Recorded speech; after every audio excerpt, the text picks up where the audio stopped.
It's a pleasure. So, do people call you Candy? How do they what's your nickname? Yes, people call me Cande, but that's Spanish. And for native English speakers, I always tell them to name me Candy because it's just easier and funnier. Okay. So as you feel more comfortable, it can be Cande or Candy. Okay. I like Cande. Where and when were you born? In Posadas, Misiones, on the tropical zone of Argentina. So I have always been surrounded by green areas, native species. And when? Month and year. Yeah, yeah, 3rd of September, in 2001. So that makes you a Virgo. And Virgo Yes. people tend to be sensitive, caring, like to communicate with people, detail oriented, happy to converse. Does any of that apply to you? Everything. I am very Virgo. I always want to achieve all my goals as soon as possible. I am learning to be patient because that's key of success. But I always want to give my best on everything I'm doing or I commit to do. I like my design. I think that's the name in English. Being a Virgo because it really helps me on realizing how valuable time is. I organize myself, but not because I want everything to be perfectly done, but because I also want to enjoy life with family and friends. And I organize everything so I can have the most time as possible for for family, traveling, enjoying life. And thank God everything I do. I just love it. I teach English to a friend because my English is not the best.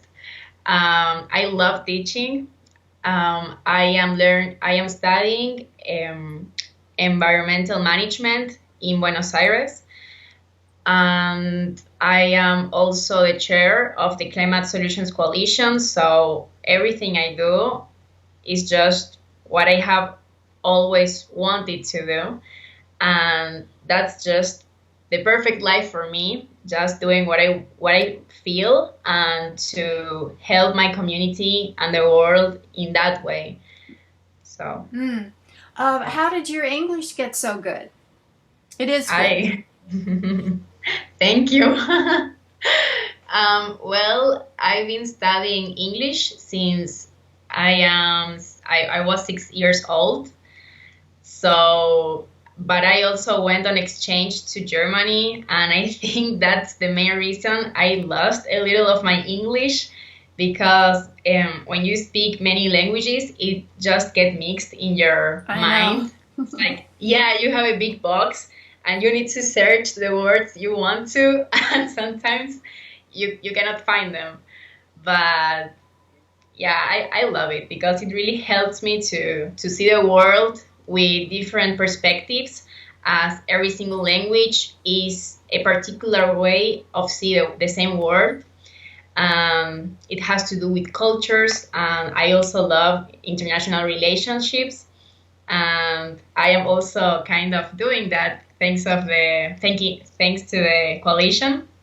So yeah, I really expect to learn more languages. Um, do you have brothers and sisters? I have one big brother. He's 20 years old. And is he interested in climate activism like you? Not really, not really. He's really into business, but like he's studying business. I think his level of conscious is just the same level as all people from our generation.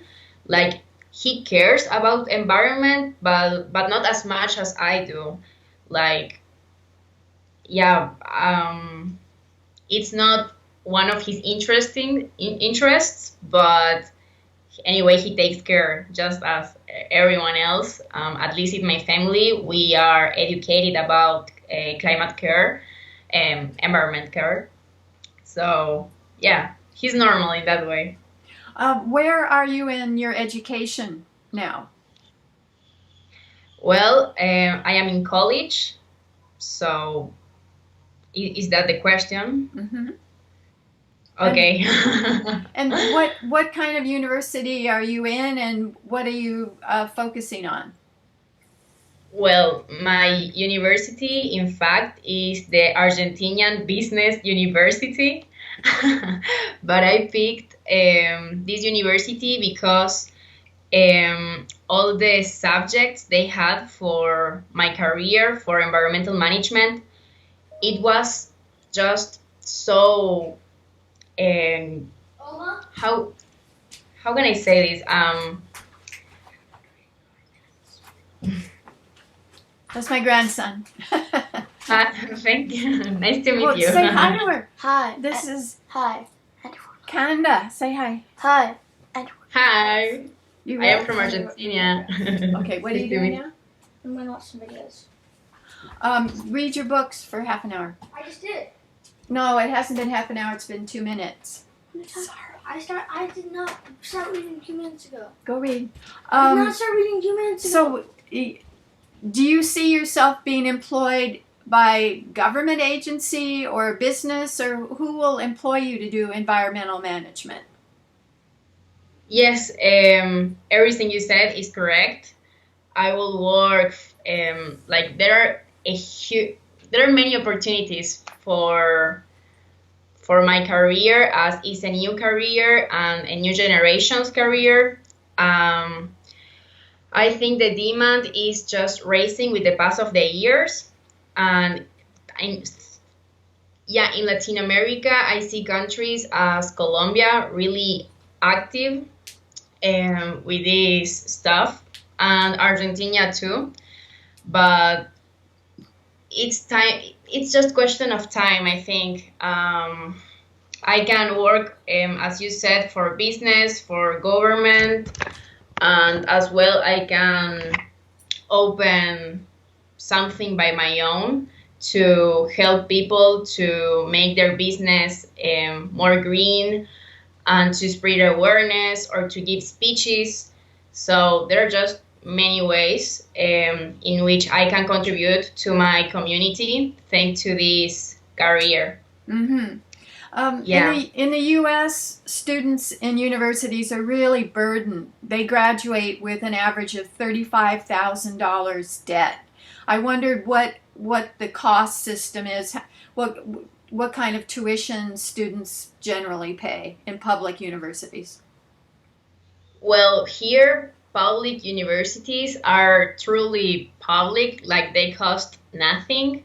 You just go, and our best public university is the University of Buenos Aires, which is one of the best of the world's.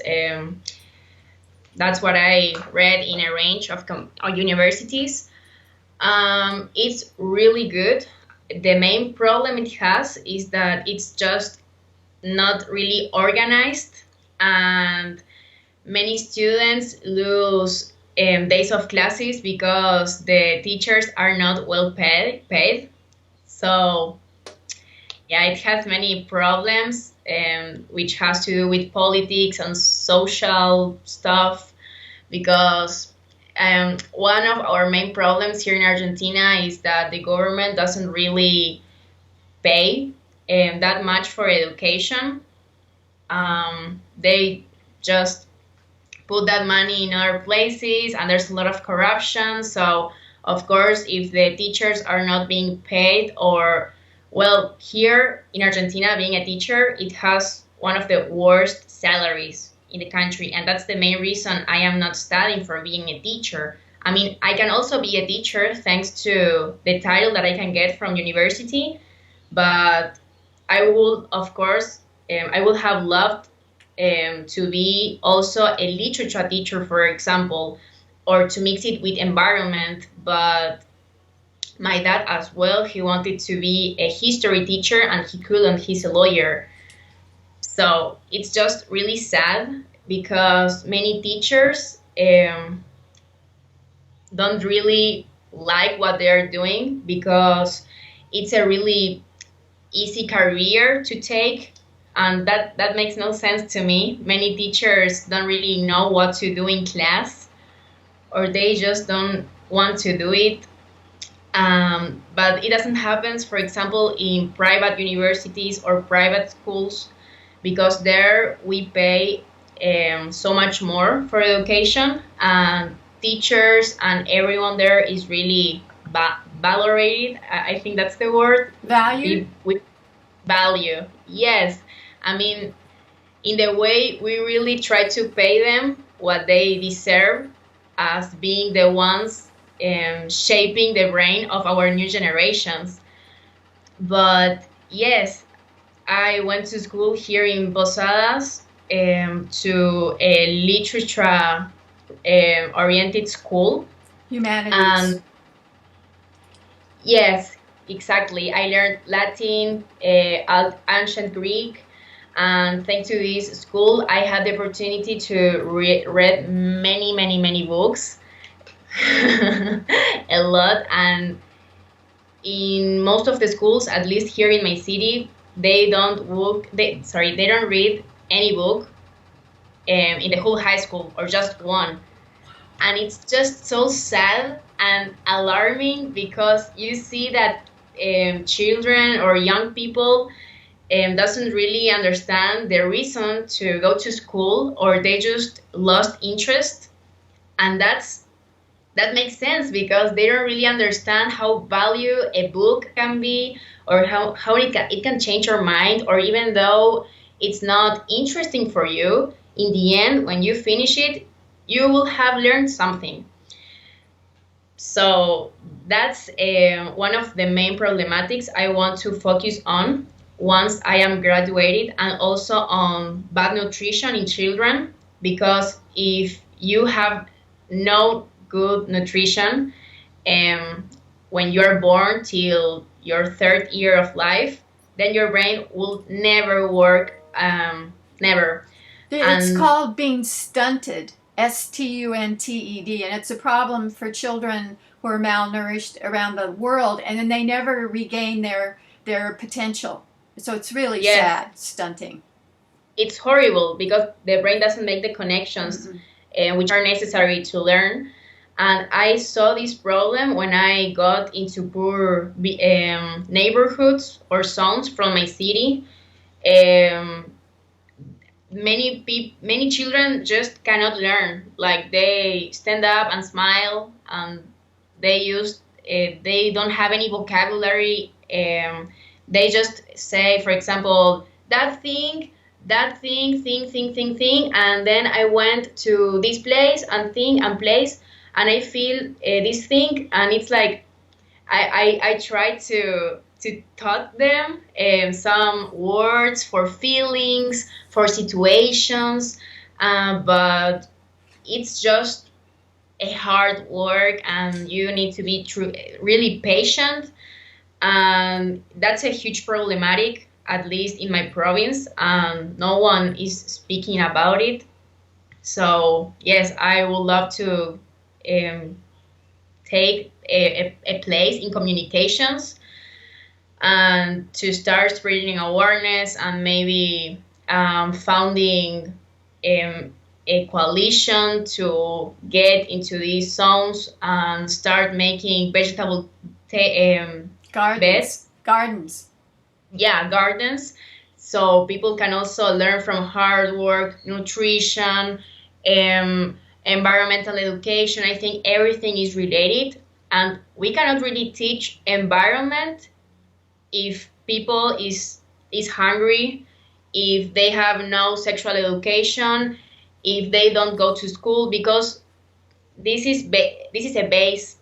So I think the best will be to put all together and start with it.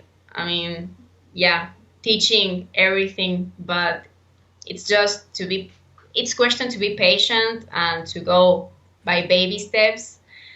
Yeah, so my college, that was your question, sorry.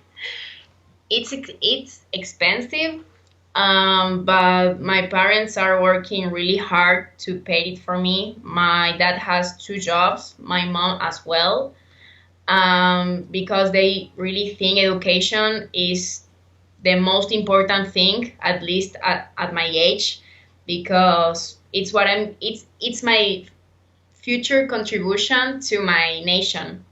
It's going to be my place in society, and it's what I love. It's my passion, so they feel great every time I just go to study. I have great marks, and I just have fun with it, with learning, with getting to know our world. It's just amazing.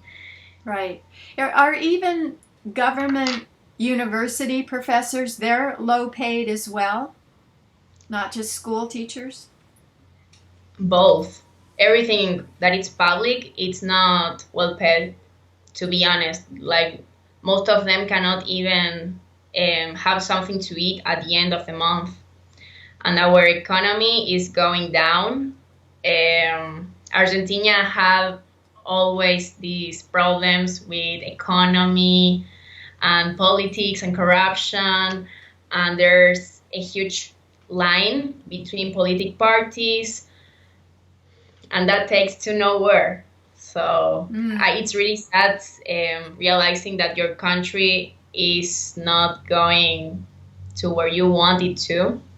Um, yes, it's just hard, and I also want to change it if possible, maybe by When you go politics. to the poor areas and work with the children, like in the photograph that will start your chapter, what organization sends you, or in what capacity do you go work with the children? Well, I got into that zone. I got to know it thanks to Interact, which is a youth program from Rotary. Basically, it wants to empower the youth to contribute to their society by helping people and stuff.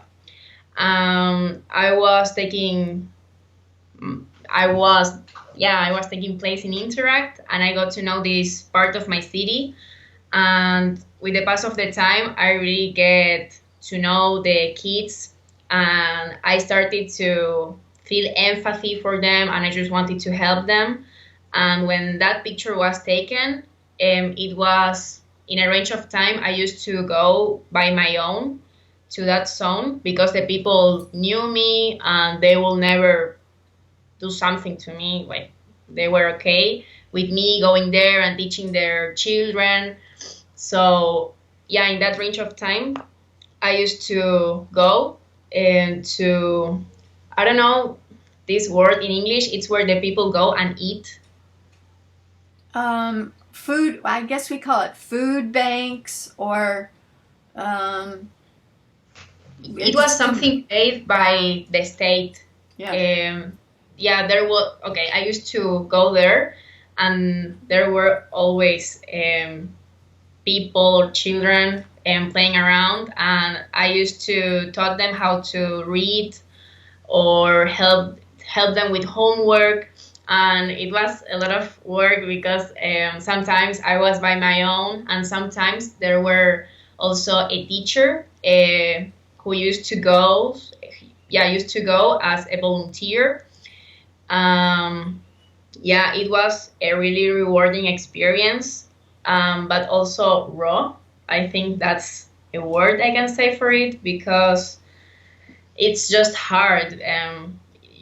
The floors at their houses is ground, and there's no toilet paper. They just use a newspaper, and you see chickens all over the place, and it's not my reality.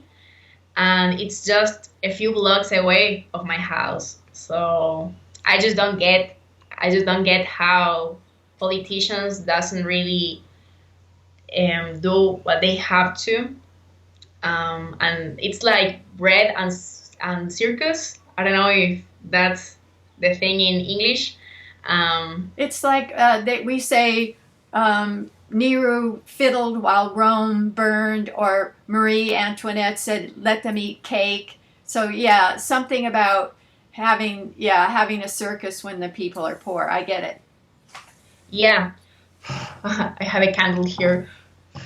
It's like they want citizens to don't pay attention to that, and they open, I don't know, the biggest cinema of Latin America, and all of our taxes are going there instead of these people.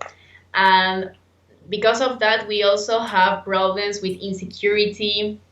Um, and we also have many social plans here in Argentina. So if you have never worked in your life, the state, no matter what, is going to pay you, and it's endless. It's not like in the United States that it works only for 3 months, I think, that they pay you some money till you have a work. Unemployment. Yeah, thank you. Unemployment. And they receive a lot of money, and sometimes they receive more money as a worker. So this worker says, why should I work? I can receive free money from the state. So you have half of my country working and having all their, well, most of their money taken away for the other half of the country who just do not know what hard work is, or they feel they don't have any possibilities because they were never taught about another lifestyle or opportunities in life. It's super sad. I feel super bad, and many people is angry with this half of the society who doesn't work and steal and stuff. But I just feel bad because it's not their fault. It's the state who is paying for that. It's just the way it is. It's a reality, and I think instead of being angry about it, we should take action and start teaching them about other ways of life. Like if you like to help people, you can study medicine, or you can be a teacher, or I don't know. It's just super sad. I also want to work on that. You have your hands full. The Rotary program interface that you mentioned, is that an Argentinian program or is it global? Global. It's in every country, I think. This is the first time I've heard about it. That sounds great. When did you start becoming aware that climate crisis is now and I've got to do something about it? Well, I remember when I was 7 years old, and I just used to got mad at school with people. What's the word? Didn't use the trash thing. They didn't recycle. Yes, but they used to, for example, take away the packaging and leave it on the floor. Oh, we call it litter. Yeah. They would litter. I used to go and touch their shoulders, and I was 6 years old, and they were 12. And I was like, hey, what you're doing is wrong. You need to pick it up right now. And I have a lot of character. Sometimes I don't like to see injustice. And I just try to go and do my best to handle the situation, or at least to stop unfair situations. And for me, that was unfair to the world and to all the people at school, because everyone have the right to live in a beautiful place. And at least in my opinion, it's not beautiful to see packagings all over the floor. And it really changed many of the students' perspective, because they stopped doing it. And they were like, okay, this little girl is saying something, and it's right. The thing for the trash, it's just 4 steps away from me. So she's right. I can do it. So yeah, I think my level of conscious related to environment was always there because when you make this question to me, all my thoughts, everything comes from where I was a little child, and I don't really remember where everything started, but it was there. But when I really started to take action was when I had the information, because information gives us power. And well, I started to rethink if it was really important to use as many plastics as we do. The same with meat. In Argentina, we it's a country where people eat a lot of meat. It's crazy. A lot of proteins, cheese, milk. It's like Vikings. I don't know. And I started to think about health as well. And yeah, everything, I think it was always there. My preoccupation, I don't know if that word Yeah. is okay, about environment. But when I was about 17 years old, I started to take it seriously, I think, and to become a vegetarian, to start, to stop using plastics as more, the most I can at least. I go to the bakery with my own bowl. I ask them to put everything in there, and they don't understand anything, but they do. So every business I start, I love to sell food sometimes. I don't want anything to have plastic. I think about any crazy idea for it. People like it, and I start to sell vegetarian options at school, on the breaks, because we could. Um, at the beginning, the people who were not vegetarian, just because of the word vegetarian food, they're like, "Oh, that must be disgusting." Yeah, but once they tried, they said, "Oh, okay, it's okay." And it was so funny because at the beginning, I used to sell sandwiches. At the beginning, I had three of them vegetarian and the rest with ham. And in the end, it was half vegetarian, half with jam. And I used to sell 50 sandwiches a day, for example. So it's just funny, and it's also really beautiful to see how change is happening, and it happens with change makers, as you said, with the people who is not afraid of others' opinion, because I feel that no matter what I'm going to do, there always be someone who doesn't want me um, to make it, or there are a lot of I don't know the word, excusas, Um, um, well, I think we say deniers, climate deniers. deniers. Yes, I mean, these things in our brains that says no, don't do it. You better stay where you are. Don't risk yourself. That must be, I don't know, humiliated. Um, You might you might be humiliated if you stick your head up over the fence, the parapet. Yeah, that's always the way that people in the vanguard, the change makers, get fired at. So it takes a lot of courage. yes, yes. That's right. I think the key of success is going from failure to failure with excitement, because no matter what we dream about, it's going to be hard, and we always need to have a reason, and our reason is going to be our fuel. And when we have no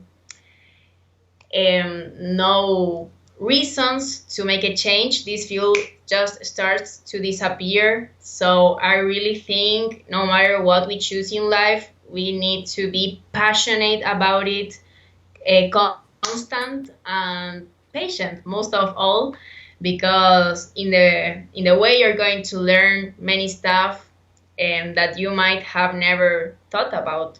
Mm. What three words would you use to describe yourself? Would you include patient? No. No.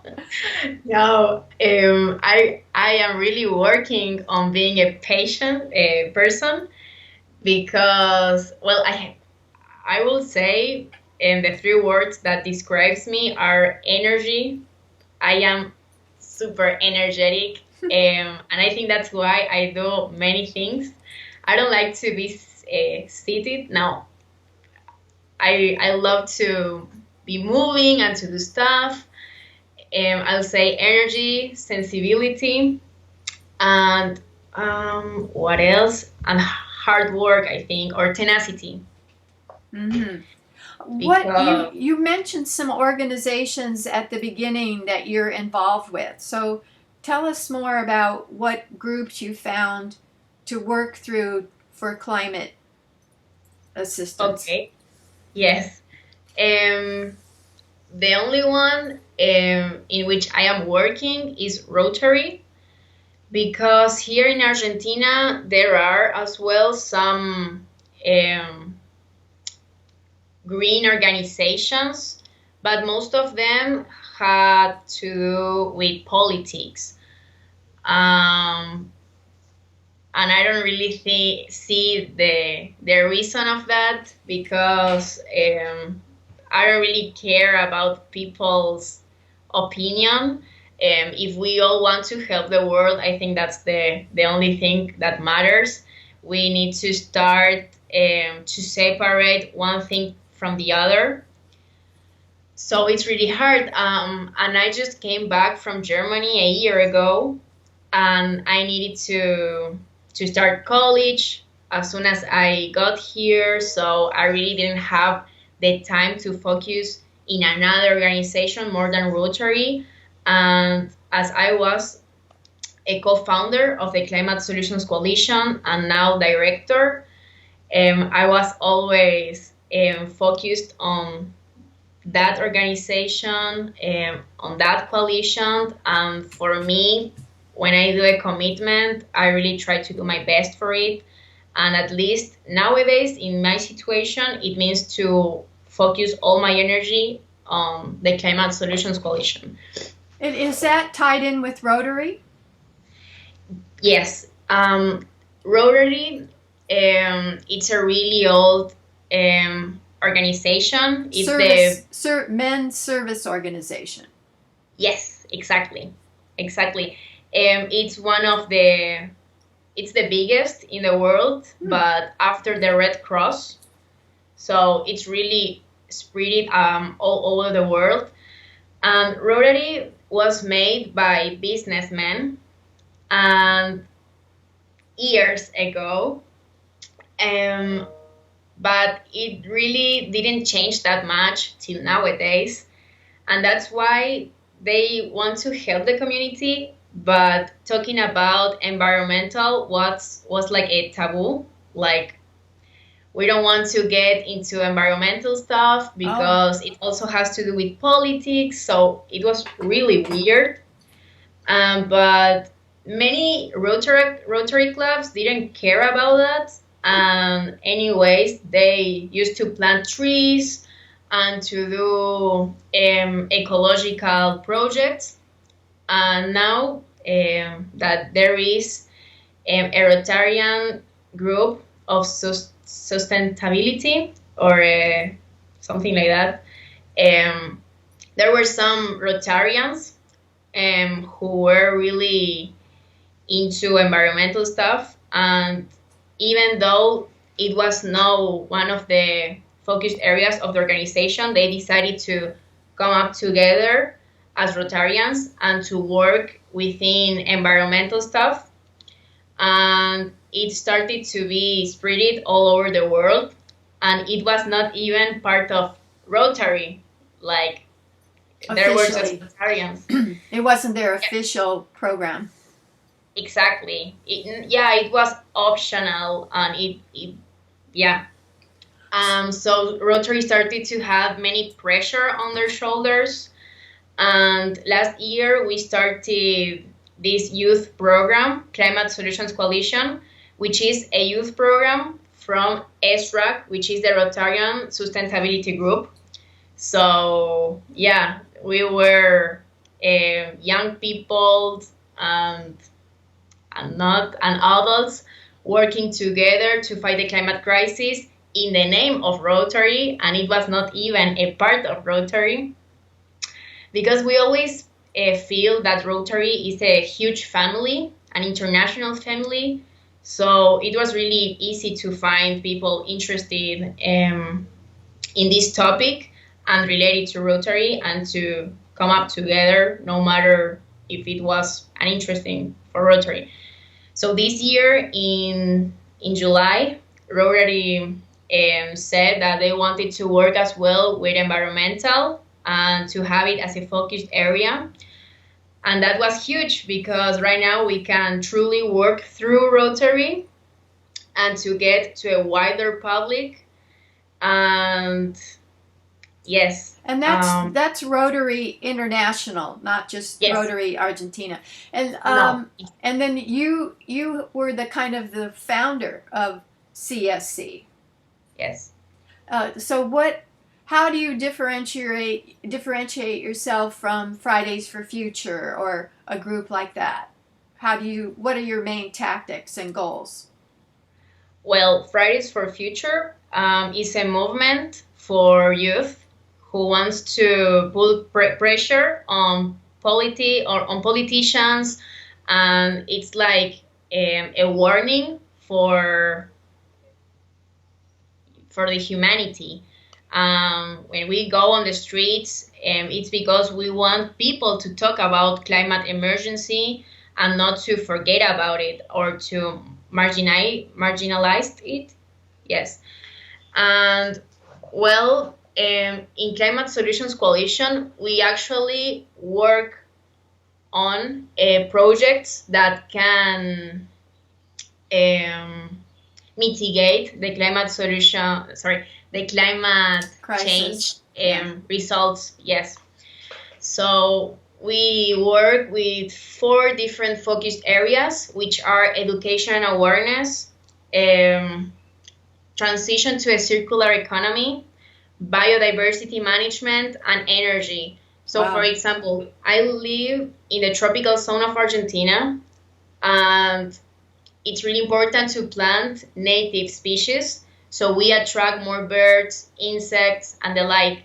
So a project can be, for example, planting native trees and mix it with education and awareness, and while doing it, teaching people about the importance of planting trees, the function of it, what's the climate crisis, what's global warming. So you can really work on 2 different focused areas at once. And we did these 4 different focused areas, and we wanted them to be wide because every single community is being hit by climate crisis in a different way. So we just want the people to adjust the project to their needs. For example, in countries as Peru or Bolivia, the level of awareness is super low, so they really need to start working with education and awareness. But for example, in Europe or United States, they can start working with transition to a circular economy. Outside waiting for you. Tell him that to tell you what he wants. Sorry. It's fine. Is CSC an Argentinian project or is it a global project? It's a global He's project. here to take the trees. It's forester. Okay, tell him fine. And tell him to go through the gate. So how do you have, are there chapters in other countries or is it so far started and focused in Argentina? It is in other countries, and right now we are active in Argentina, France, Lebanon, Belgium, Egypt, Taiwan, Venezuela, Peru, Ecuador, Australia, Colombia, United States, Brazil, Canada, Bolivia, and Germany. Wow. And so everybody has the same 4 goals, but then they apply it to what their particular local needs are. Exactly, yes. And do you communicate with the others like on Zoom calls, or do you mostly focus on organizing in your area? How do you stay in touch with the other chapters, I guess we call them? Yes, we have a kind of information hierarchy in the way that I work at the international level, and there we work on the coalition, on what we expect from it, our goals, and the documents, and the communication, etc.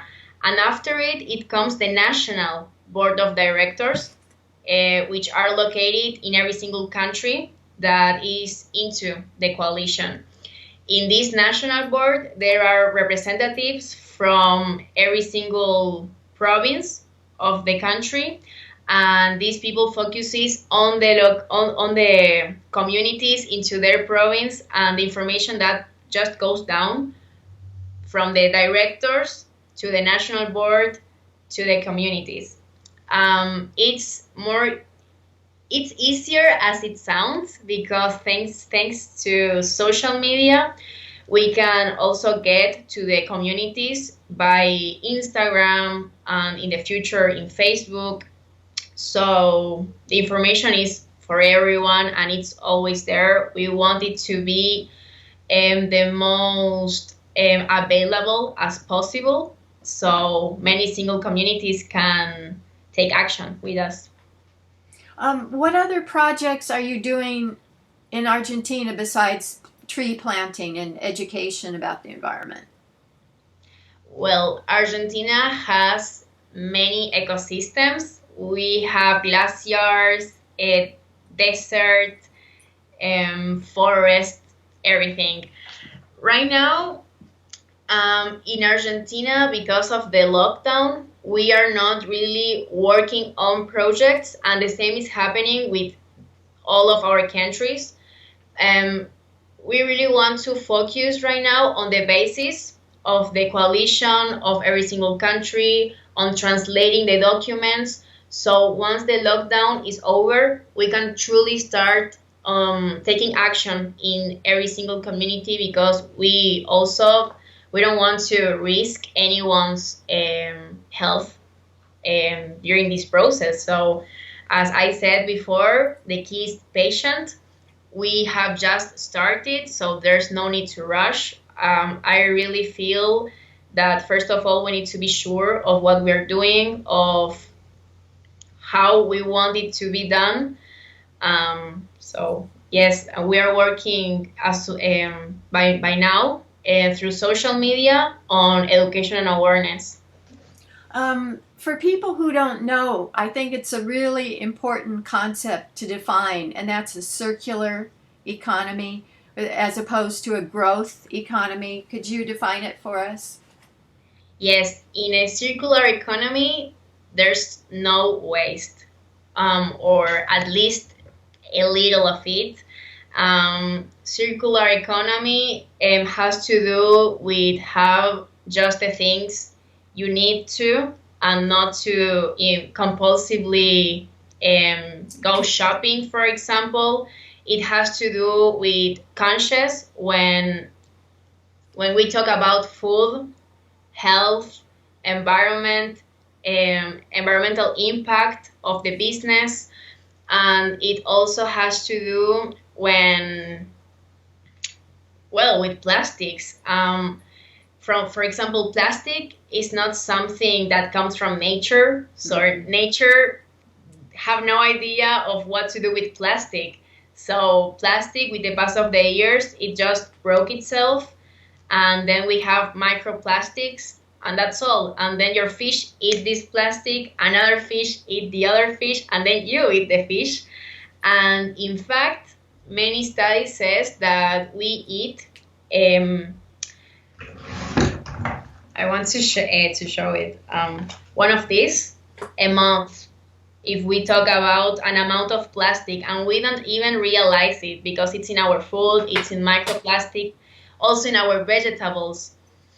So a transition to a circular economy is also talking about the importance of stop using plastic and instead using other materials or just changing the way we see economy and the way we see um, growing up as an economy, and that we need to cut all the trees and to have wood and to sell it or to export to another country. It might be a way you can get money, but we really need to think about the impact it will have in the future and what it's going to be left to our future generations. So this is about a transition to a circular economy, thinking about sustainability, which things thinking about the new generations. What are we? Um, What yeah, what do they inherit? What do we give to them as their inheritance? exactly. Thank you. Yes, and there's also a huge problem with technology. For example, old fridges used to last for 20 years, 30 years. I mean, the fridge, you know what I mean? Like a bridge, BRIDGE, a bridge over a river? No, no, no, no, no. Where you put the food and it's, Oh, refrigerator. yeah, thank you, refrigerator. Yes. We can call it a fridge. Okay. Sorry, I say fridge in English, but No, that's fine. I get refrigerator. it. I get it. Yeah. Yeah, it used to last for 30 years, maybe when you were younger, and nowadays we need to change it every 10 years, for example, and the same with the light. Um, so, Automobiles, yes, all exactly. appliances, cars. Yeah, our cell phones, many cell phones just die no matter how much you take care of them in 5 years, or you cannot use them because they are super old and technology goes faster. And that's a huge problem because just as plastic, these technological materials are doesn't come from nature and nature doesn't know what to do with them. Um, what's our answer as human beings? Making a hole on the ground and putting everything there, and that's all. That cannot be our answer. We don't have so much time left to still playing around and to think this is um, the way we can treat our environment, or because it can also get to the naves. I think that's a word, where the water flows underground. Oh, the aquifers. Yes, yes.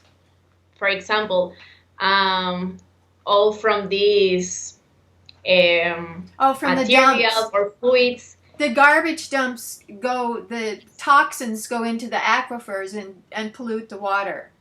Yes, it can happen if the community doesn't have a good way or good conditions to work with all this rubbish. So it's just what I mean. It's super risky to still doing these things as an answer because it's just question of time that something goes wrong and the community doesn't have water to drink.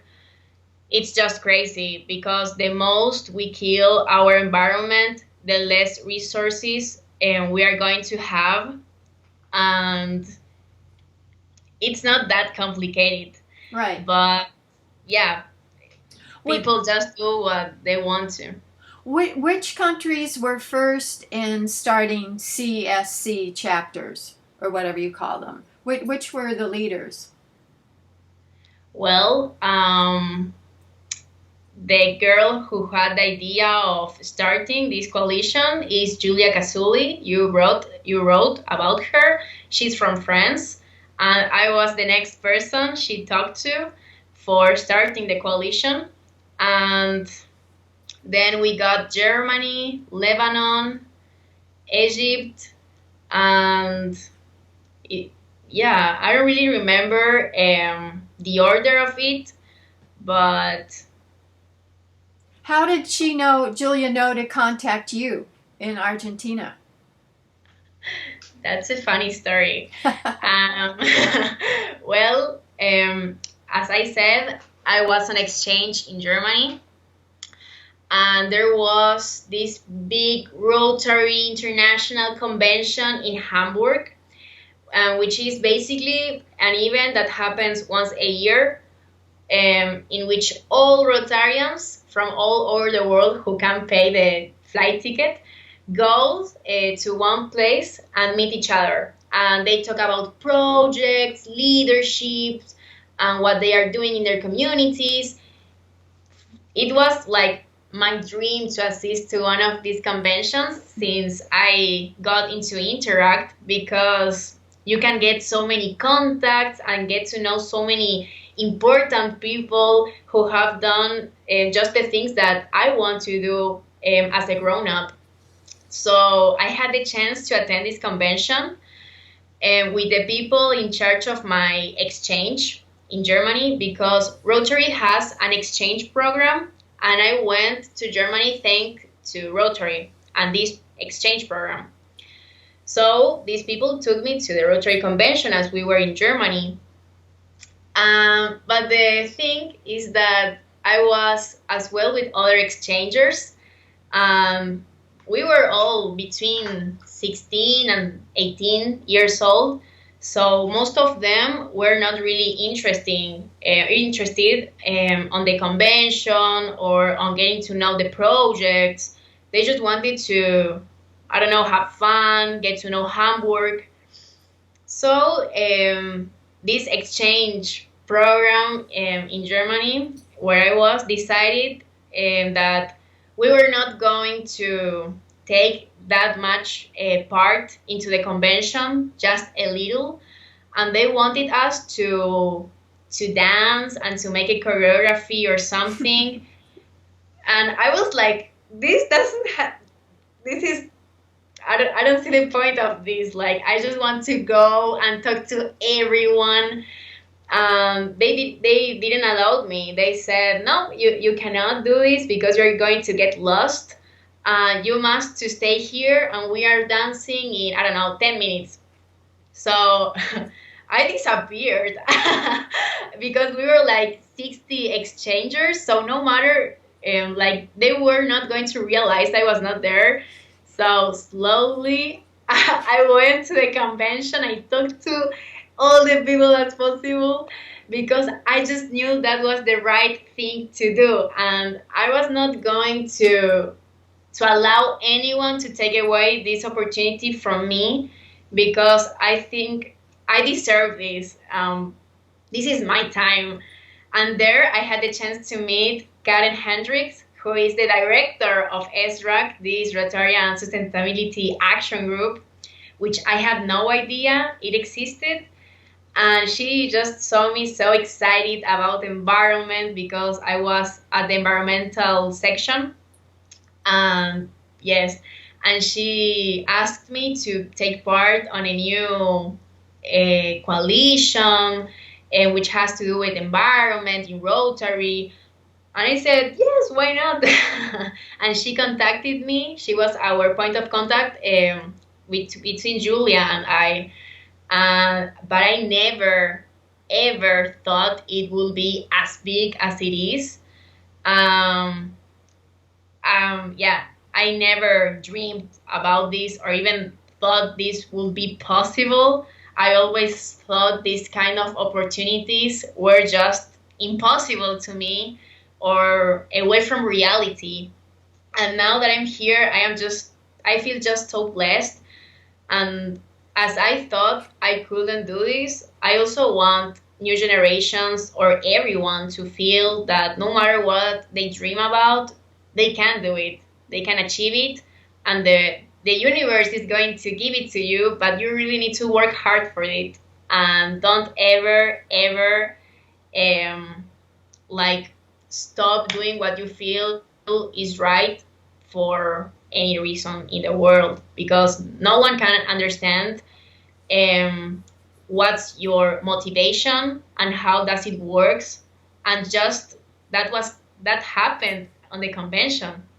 um, and after that I had like a kind of argument with the woman in charge of my exchange. It was in German and she's deaf from 1 year, so you can imagine. It was super loud and in German.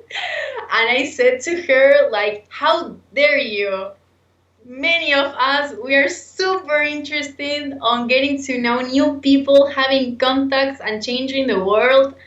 That's Rotary, that's our spirit. And you don't even let us go into the convention, and anyone can believe I was doing that because that she was the boss. And she was in charge of my whole exchange. But in the end, she told me I was right. And as I said, I cannot tolerate injustice. I saw many exchangers crying. Yes, because they also wanted to get into the convention, and she saw that, and she didn't do anything to fix that. So yes, that's something of my personality. I don't know if that's okay. I think I need to. Wonderful. That's how change gets made. It doesn't get made by the sheep. Yeah, exactly. Of the people that you know in CSC, what percentage about are young women like you? Oof. I would say more than the half. More than the half. There's just no, yeah. Every single country, I think, has more women than men. And I also ask, at least in Latin America teams, I always ask them to have at the national team half women and half men, because I am just scared they don't feel a girl is available for the charge or something. So that's the only request I make for them. That's the only thing. I want it to be equal. Mm-hmm. An issue in organizing for decades is how do you include everyone, avoid having a military style hierarchy with bosses, but still get things done. So my question is, how do you organize in a way that's inclusive but efficient? Well,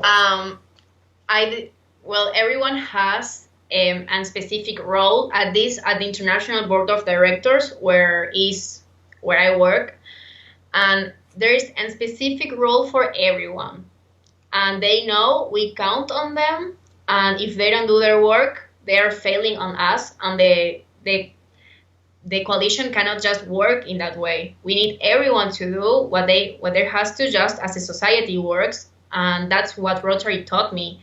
The man that swept the floor in my community is as important as a doctor, because everyone has a specific contribution to a society. So everyone has something specific to do. We meet twice a month, because it was super stressful meeting every single week. So every time we call, everyone has a next job to do for the next call, and they must have it done. And that's all. When you when you give to the people a reason to be part, when they can feel special, that's where everything works, because we as human beings, we really want to feel special and to feel that what we are doing really counts and matters to someone. And that's the truth. We are little pieces in a kind of just imagine a clock. If there is one piece missing, it doesn't work. It's as difficult and as perfect as that. So yes, I think it's super important. I want to highlight that everyone needs to feel important because they are, and what they are doing is really changing the way we are as coalition. Yes. Are there like Rotary adult advisors that come in on the calls, or are you strictly youth in CSC? Well, yes. In every call is Karen Hendricks, who is the director of SRAC. She's super nice, and she has so many experience into Rotary and everything. So everything she tells to us is super valuable, and she find for us the specific contacts that we need in different countries, and she bring every single call new ideas for projects she's really into, and she's so patient, and it's perfect because we have a grown-up vision, and as well we are all youth, and that's the way it should work, because at the International Board of Directors is Karen, who is a grown-up, then many teenagers, and we are talking about a range of ages between 17 years old and 25, for example. So we are talking about 3 generations on the same call, and that's perfect because we can learn something different from each reality. That's right. But we only work with Karen by the moment, and she gave us the space and the opportunity to talk with grown-ups as well, who are also into Rotary and the environment stuff. For example, I have assist to many calls in where I was the only little girl and the only not native speaker, like English native speaker. Yeah, it was something huge, at least for me. And the most, I want also these people at the board of directors to take place as well in these calls. So yeah, so they can also go through this experience. What nationality is Miss Hendricks? American. I mean, she's from the United States. Mm. Do you think of yourself as a feminist? Of course, yes. Yeah. In terms of women's issues, there's a growing awareness around the planet, I would say, that teenagers are suffering from anxiety and less, but still a problem, depression. I wonder if you see that anxiety among your peers and if the people are talking about it as a mental health issue. Well, you mean because of the lockdown or in general? I mean, in general, and then there's also people who talk about climate anxiety, or Yes. others who say, well, social media makes girls especially anxious because they're comparing themselves and their bodies, and their body image suffers. So kind of in general, anxiety and youth. Yes. Well, of course, that's a reality, and it's happening. Here in Argentina, we are the country after Japan with the most cases of nutritional disorders. I mean, people with anorexia, bulimia, and stuff. Eating disorders. Yes, thank you. There are many people who have these conditions. And they're mostly yes. girls? Well, I think so, but on the other hand, I think that boys don't really want everyone to know that. Maybe on girls you can realize it faster, and because on the way of their mood, if they are always sad or angry, and boys too. But I think boys are more quiet sometimes, and maybe you cannot just be the difference between a boy that is suffering or not, or maybe you can, but only if you are closer to this guy. It really depends on the personality, of course, of each one. But I've never heard of a boy with this kind of disorder, but I am sure there are, and I just may not realize it because maybe I just do not talk that much to boys as I do with to girls. Or even if I do, they will never touch that topic. Maybe between girls, they express what they are going through, and maybe they ask for help. Um, yes, but yes, it's a problem. And most I see this problem of anxiety, yes, and depression. Anxiety. Anxiety, thank you, and depression, most in countries with a really stressful educational system, where if you don't have the perfect mark, you are not going to do what you dream about. For example, in Germany, the educational system is crazy, at least in my opinion. Your life is defined by a test you do with 9 years old. That's crazy. That's crazy. That's so much pressure on a child, and he or she must be playing or doing what they want to. Yes, and even though if you go to the perfect high school in Germany, if you don't have really good marks, you cannot go and pick the career you want. For example, in Germany, there are three types of high schools. And high schools, gymnasium for yes, academics, yes, exactly. technical Um, schools. yes, and just one of them gives you the opportunity to really go to college, which is the gymnasium. And even though you go to the gymnasium, your marks must be perfect if you, for example, want to be a doctor or an engineer.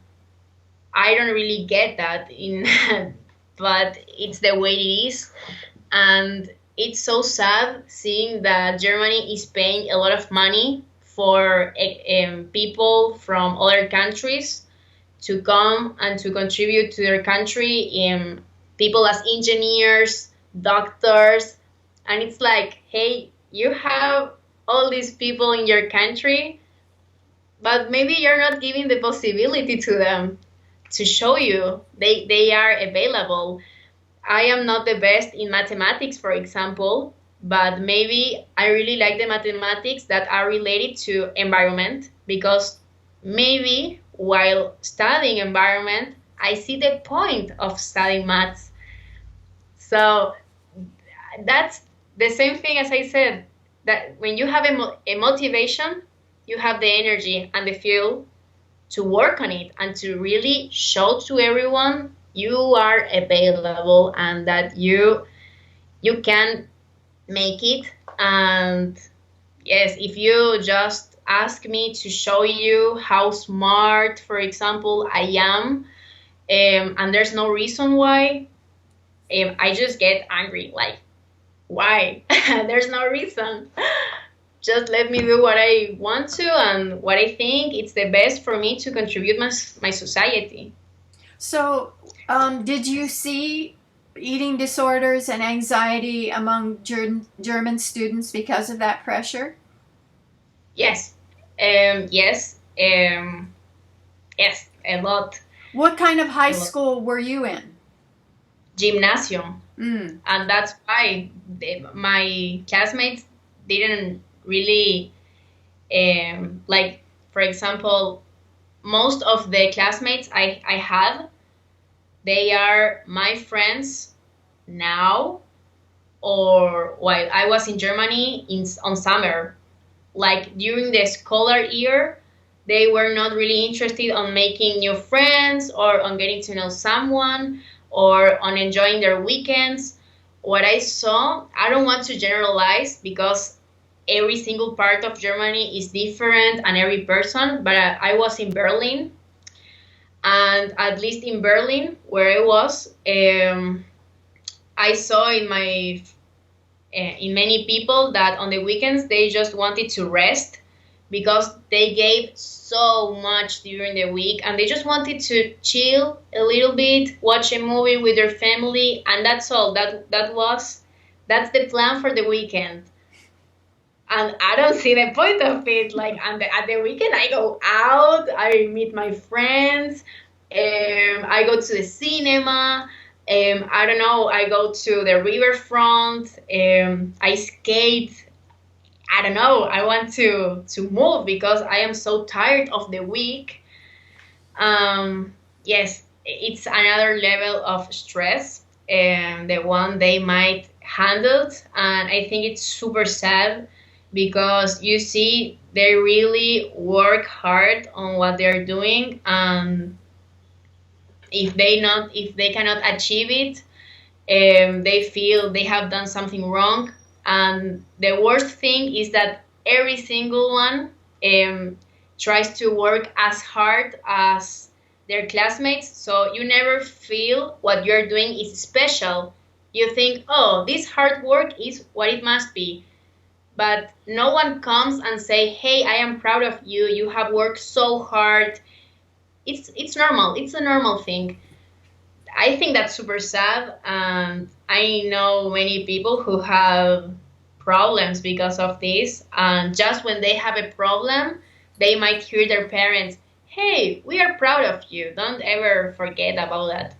And I think we need to pay attention about these situations after the problem comes, and also to teach young people to handle stress, and yes, and to organize their time the best as possible. Right.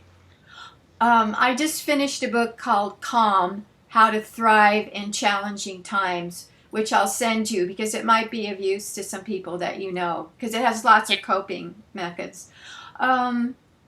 So, does that body image business, do you ever feel influenced, pressured by it in terms of your social media use? Oh, this person had a great quinceanera and had, this many people there and this kind of a dress. Does that get to you at all? Yes. Well, I think it really helped me personally to go to these poor zones of my city, because when I did that, I realized that all of my problems related to this were just stupid.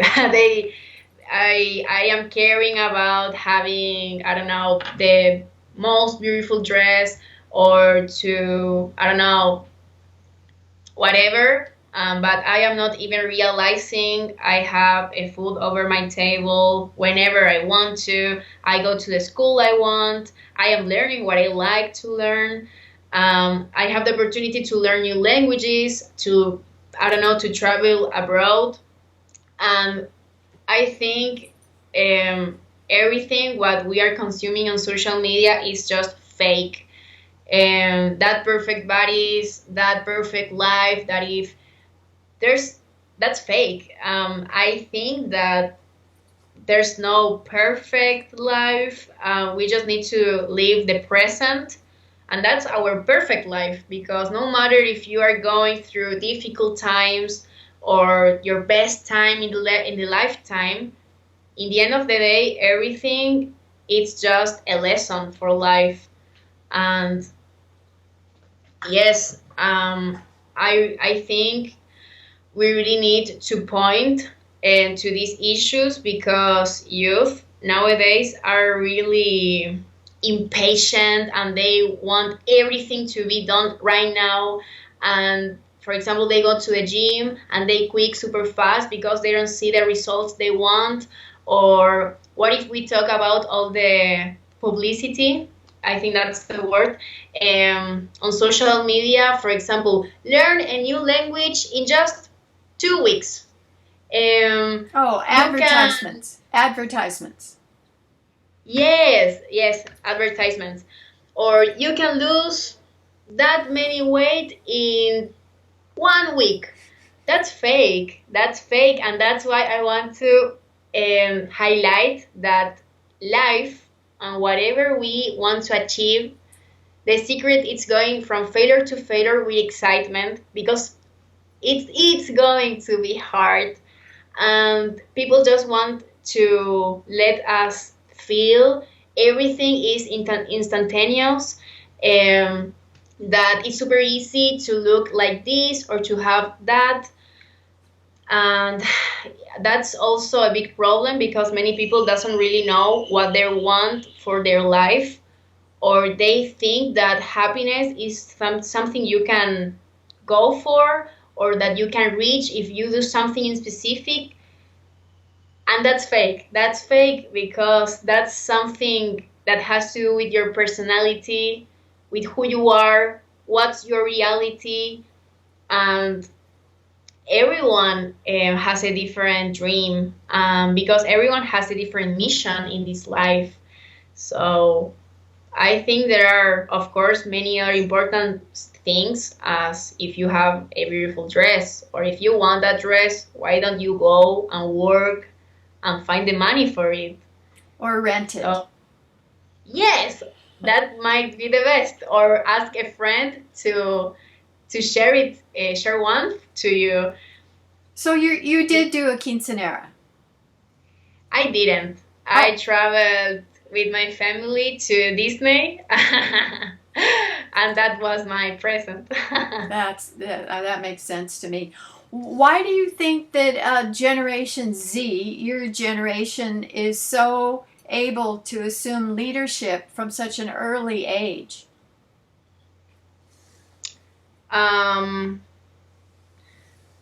I think thanks to technology, we can see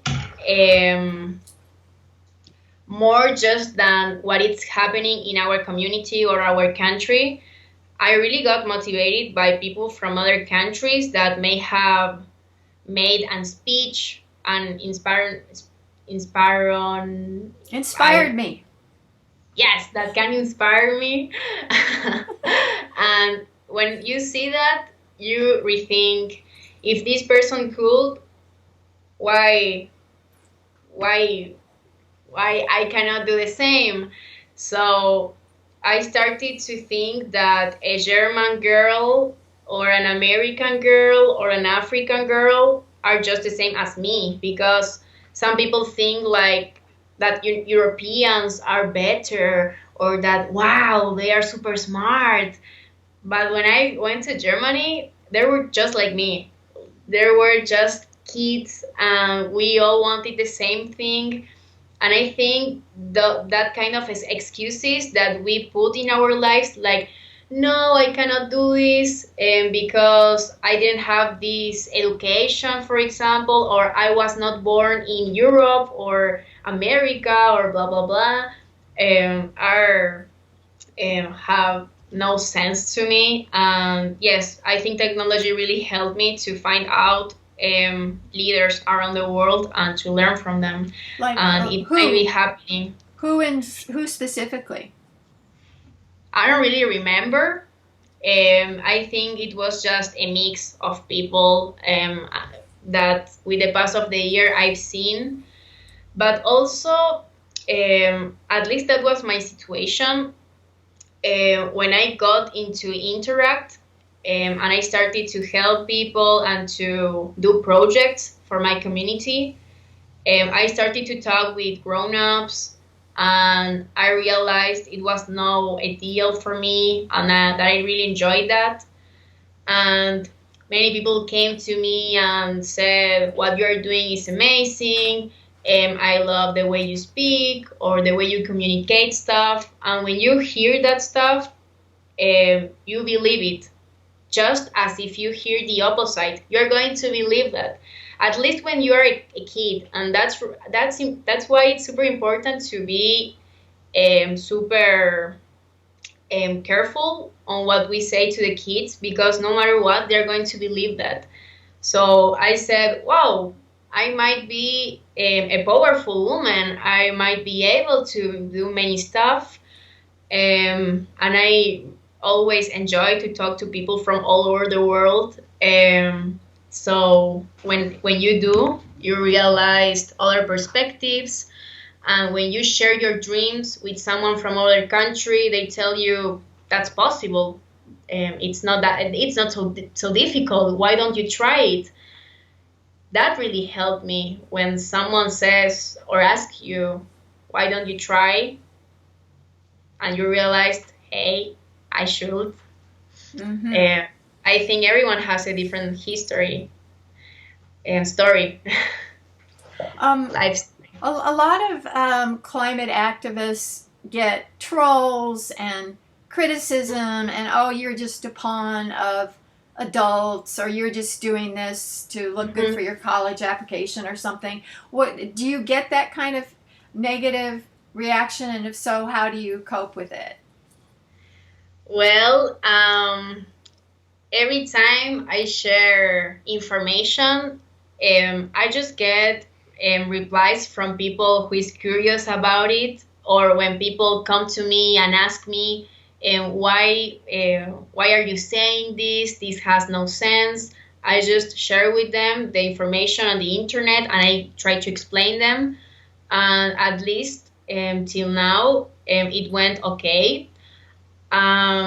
Like nobody just said, "No, you're right." They are open-minded till now, but when someone criticizes something with no reason, or they just say to you, you cannot do this, or stop dreaming so big, and I hear that kind of comments into my family, for example, or between my friends, or, oh, Candelaria, stop trying. You cannot reach that high. You are just 18 years old. Be real. I try to not listen to that. That also helps me and motivates me to work harder so I can show them that I can. But everything I do is for myself. But I think it motivates me, because when it's people who is feeling that something is not possible, I just want to be the person who can share with them and tell them, hey, this is possible, and if I can, you can as well. I think everything has to do with the attitude we have towards life and towards everything we hear on our everyday.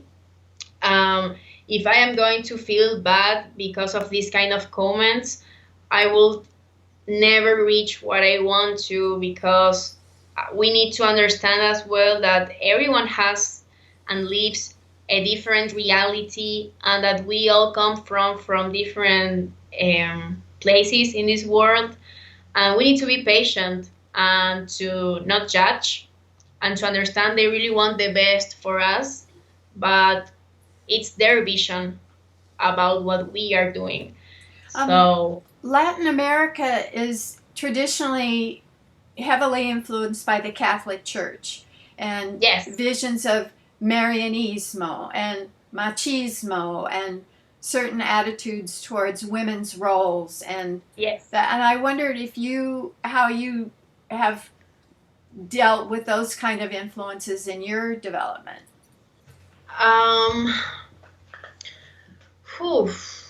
Not here in Argentina, like not here. The first time I feel machismos was when I went to Germany, and that's funny because we think Europeans are the best in the world, and oh my God, they know everything. They are so in the future, and even my family put me rules because I was a girl. You cannot be at home at 12 because you're a girl and something can happen to you.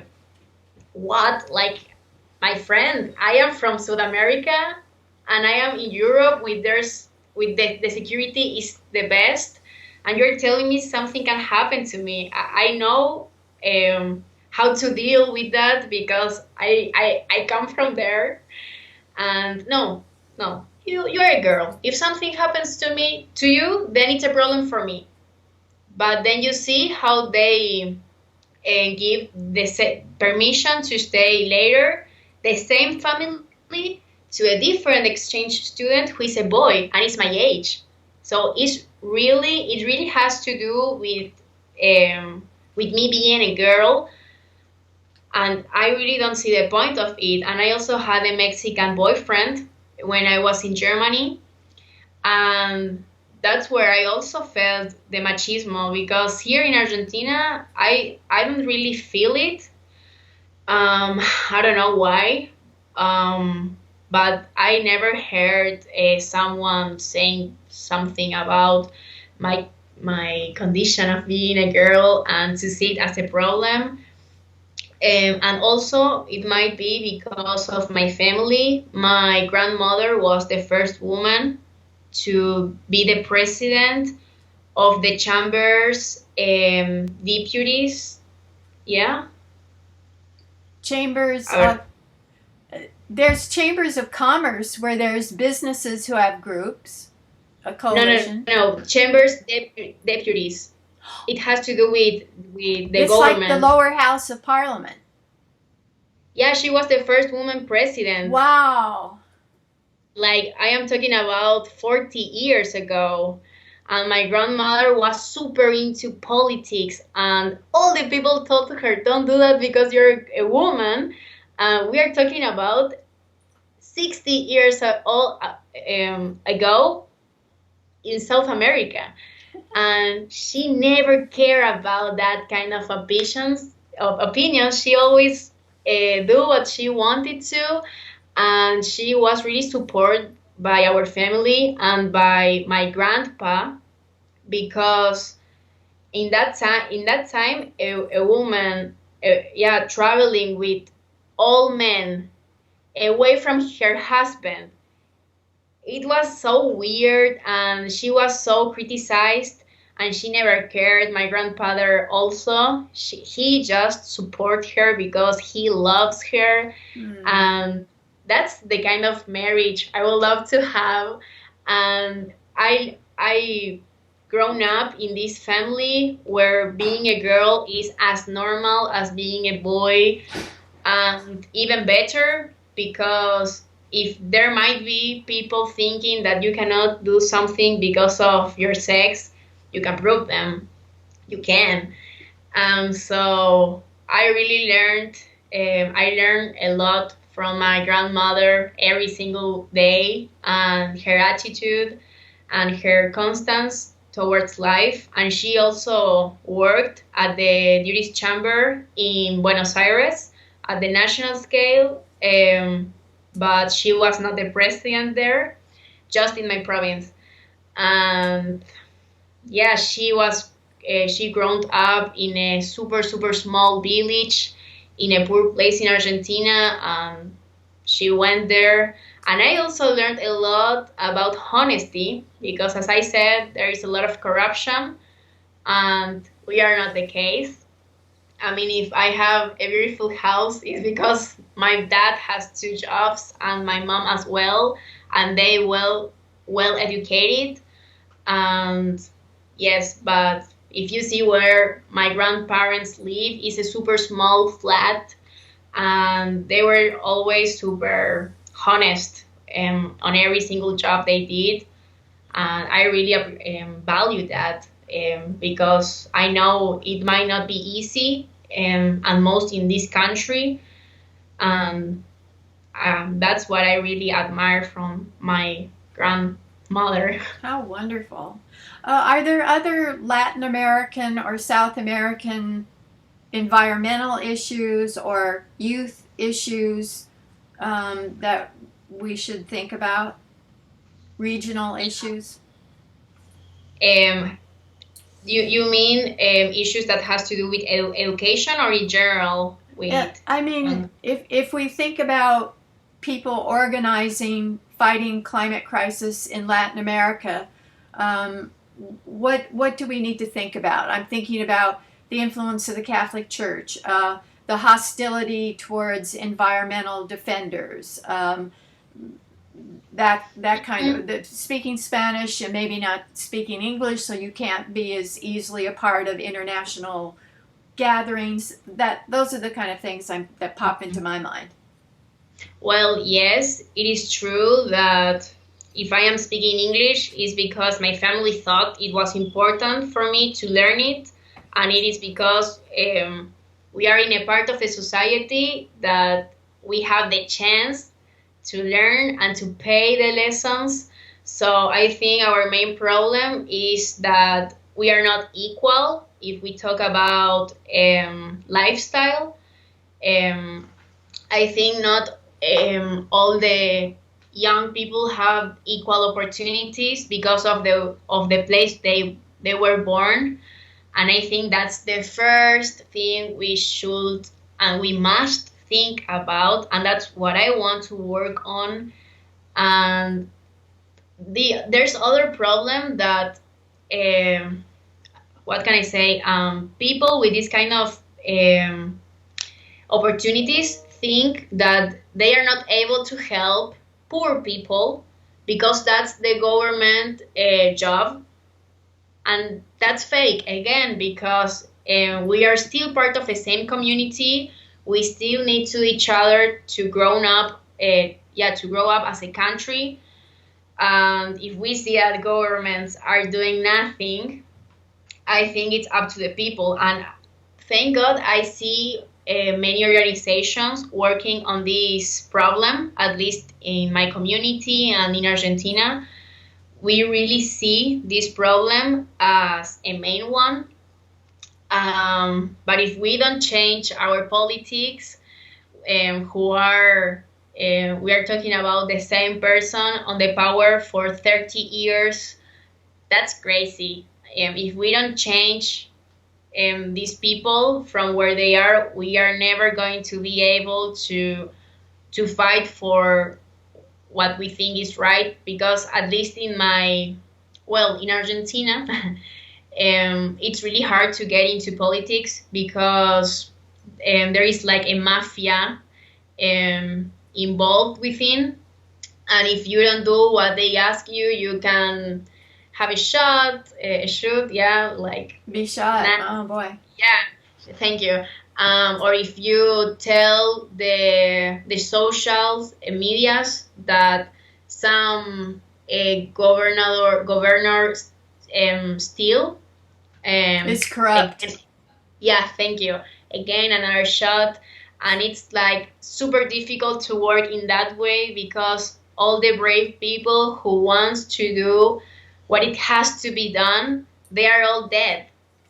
They are all dead, and people knows that, but there are still people voting for corrupts. So I think we really need to point to this cultural issue first of all, because if we don't change the way we are being, I how can I say this? The way we choose or our government, we are never going to be able to focus on other stuff such as bad nutrition, education, salaries, and stuff. So yes. Do you ever face burnout when you are working, and reading? And if so, how do you rejuvenate? How do you get your strength back? Yes. I also want to reply what you said about the church. I am sorry, I forgot to reply that. Well, about the Catholicism, at least Argentina is a country which is really open in that way because we received many immigrants. For example, my family is Italian. We are all Italians. My neighbor, they are all from Spain. The other neighbor, they are all from Germany. So then you have Polish, Ukrainian people. We are all Argentinian, but our roots are in other countries. And the natives were all killed, or at least the main of the natives, hundreds of years ago, in a mission. And now there are a few of them. But yes, it means that the majority of the Argentinians, we all come from different cultures. So there is Jewish people, Muslims, Catholics, people who doesn't believe in anything or in other beliefs. And we just learn to respect that. And at least in my case, I'm super curious about getting to know other religions. So my friends. So I don't really think that's an issue, at least in Argentina, because yeah, we don't really think there is one true. We're super curious because of this mix of cultures, and we learned from many countries.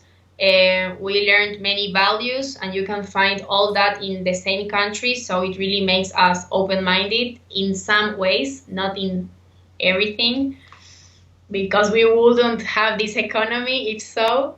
But yes, I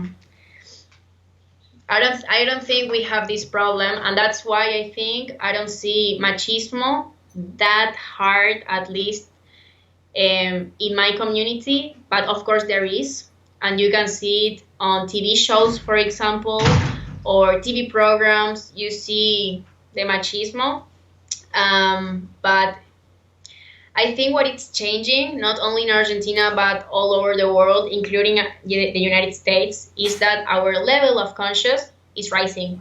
But from one day to the other, it just raised a lot. And it happened in many countries. For example, the Black Lives Matter in the United States, or here in South America with the feminism, and also in Europe, and that we also with the Fridays for Future. If you think about this, everything came all together in the same range of time. So I think what it's changing is our race as human beings. We are experimenting a level of conscious that was ever seen before, and that's great. That's great because this is our time to change and to point what is wrong and to work on it. And I feel that's happening in Argentina just as it's happening in the Middle East and in other countries around the world. We are starting to open our mouth and to point what is wrong. And yeah, that's super helpful. And if we talk about stress, yes. For example, I slept 4 hours every day this week. But it was big. I know I never do it, but I think it was because I was super scared, or also excited about this interview. Oh. That is today on Friday. I know, because for me it's super important that you are writing about me and that you are making a time for me. And I feel super special because there are so many climate activists all over the world, and that you picked me, it's a present for me. So I just wanted to do it on the right way and to give my best for your book and for all the people who might read it. And last week I was also sick, and that's also because of the stress, I think, because when I work a lot or when I think many stuff, my body just gets super tired.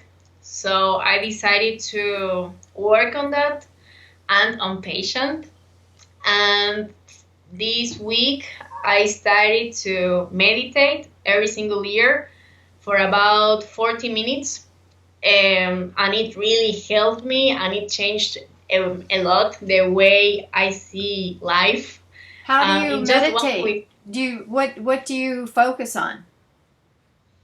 Well, there are guided meditations on YouTube, so I just choose one of them and I just do what they ask me to. Sometimes they ask me to focus on my breath, or sometimes they ask me to, um, for example, to picture a white image or to be grateful for all the things I have done during the day, or to think about my dreams and to feel they are already true and that the universe is working on it. So it's really beautiful. And now every time I got stressed, I think it twice and I say, this is not going to hurry up what you're doing. This is just only a reason to be sick next week.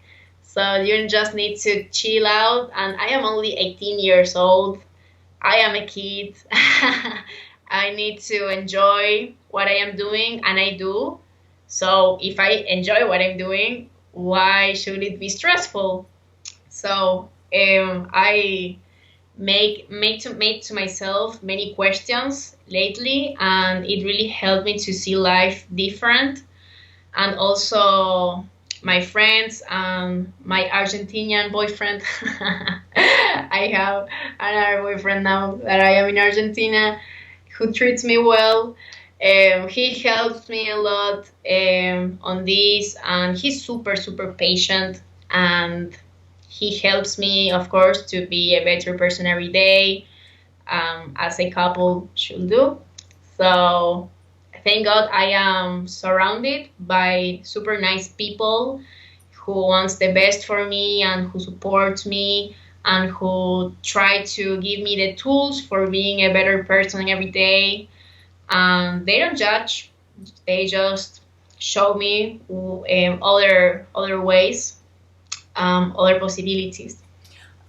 Previous activists in previous decades were really influenced by books, but it seems like your generation doesn't read books so much. They get most of their information from social media. So I wonder if there are books that have really influenced your thinking, or you rely on social media, and if so, which sites? Well, I think I did by experiences and by talking to people.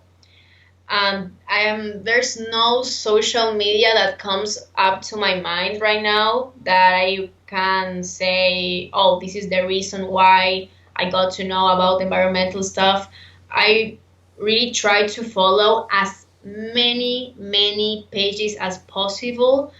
And yes, and of course, to search about this on the internet, I think that also really helps to see documentaries, and that's my case at least. I love watching documentaries. I watch as many as possible. I hear on the radio when an activist is talking. I watch the news. But when talking about books, I think you're right. Right now, I am reading one, but because it was super hard for me to fall asleep, so I picked one, and it really relaxes me. And I really enjoy reading, but I think sometimes I feel that I don't find the time for it. But if there is a book and there are that I want to read, I just go and search it on the internet or I can buy it. But another reality is that here books are super expensive. So I try to read as most as possible from the internet, but not because I don't want to read a book, but because of the fact it's super expensive. Mm. It sounds like you're kind of optimistic that we'll be able to turn this around. Are you an optimist or a pessimist? Optimist. Yes, because I think everything is has to do with the attitude we have towards a problem. And if there's a problem that you cannot fix, then why would you mind? Just leave it there. You can do anything. Why would you mind? But if you can, and if there's a chance, no matter if there's a little chance, if it's there, you can still try to do it. There's a phrase I really like, which says, if there's 1% of possibilities, I will have 99% of faith, because that's where what life is about, to have faith and to believe in ourselves and in our world. And the world is just such a big place. We are not alone. There are people, just as me and you, with our dreams or with our values, who might look for the same things as we do. So we really need to take advantage from technology and to go and find these people, or to go to the streets and find them, or create a space where all these people can meet to each other. And that's what's happening right now. We are seeing the results every day. Um, is there anything else that we haven't talked about that you'd like to add, or any advice that you give to someone who is starting out? Yes, I think it's super important to have an open mind to critics, because I know it's important to believe in ourselves and on what we're doing, but some critics are truly important for our work.